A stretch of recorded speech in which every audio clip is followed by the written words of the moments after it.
Ju njohim me edicionin informativ të lajmeve. Kjo është Radio 7.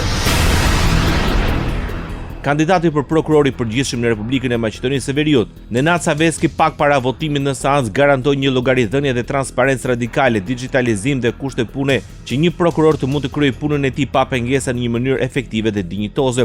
Ndër të tjera, ai shpreu shqetësim për kapacitetet financiare të organit akuzës. Më e rëndësishme për të është digitalizimi i punës së prokurorëve. Pra ajo që shpesh kritikohet për prokurorin është se punon ngadalë, ndyzoi kandidati për prokuror në Republikën e Maqedonisë së Veriut, duke premtuar digitalizim të sistemit për të frenuar bllokimin e dosjeve nënsirtare të prokurorëve.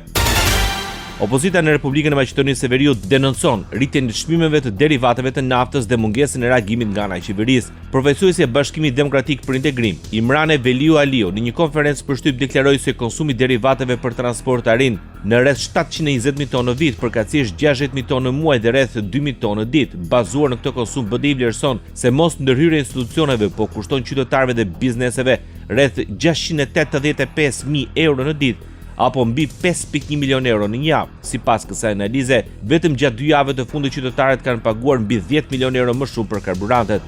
Rritja e çmimeve prej 21 denar për litër ka goditur drejt për drejt qytetarët që udhëtojnë drejt Shkupit. Qytetarët e Tetovës rreth 600 euro më shumë në vit për qytetar, qytetarët e Gostivarit rreth 780 euro më shumë në vit për qytetar dhe qytetarët e Kumanovës rreth 579 euro më shumë në vit për qytetarë. Këto janë shifra alarmante të cilat rëndojnë drejt për drejt mbi buxhetin familjar dhe përkeqësojnë standardin jetësor të vetë qytetarëve. Andaj kërkojmë masa urgjente nga qeveria për të mbrojtur qytetarët dhe ekonominë nga këto shifra të papërballueshme. Ju falemnderit. Me fluturimin e së martës përfundoi evakuimi të gjithë shtetësve të Maqedonisë së Veriut nga vendet e lidhjes së mesme që deri tani janë regjistruar dhe kishin shprehur gatishmëri për evakuim. Informacionet vijnë nga Ministria e Punëve të Jashtme dhe Tregtisë. Me fluturimin e pesu evakuuan 147 udhëtar, nga të cilët 119 janë shtetas të Maqedonisë së Veriut dhe 28 shtetas të huaj. Radio 7, zëri pozitiv i qytetit. Pas gati 8 muaj seancë paraprake, gjykata kundër krimit të organizuar dhe korrupsionit vendosi të kalojë për gjykim dosjen ndaj ish-presidentit Ilir Meta, ish-bashkëshortes së tij Monika Kryemadhe dhe 3 personave të tjerë. Gjyqi ndaj 5 të pandeurve do të nisë pasi të zgjitet treshja e gjyqtarëve relator, ndërsa gjyqtare e seancës paraprake Irena Gjoka rrëzoi të gjitha kërkesat për pavlefshmëri dhe papërdorshmëri të provave. SPAK akuzon Metën dhe Kryemadhin për korrupsion, pastrim parash dhe fshehje pasurie.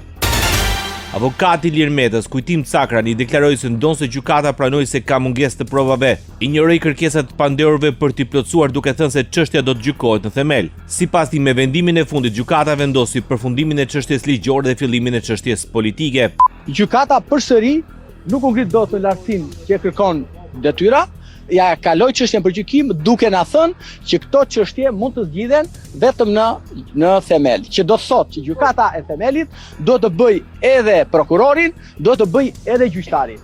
Unë nuk e kuptoj dot këtë vendim të gjykatës, pavarësisht se ne e prisim një vendim të tillë, por menduam që gjykata të ngrihet në lartësinë e që e kërkon ligji, që e kërkon detyra. Ndërsa për ish-bashkëshorten e presidentit Monika Kryemadhi, kjo është një drejtësi qesharake.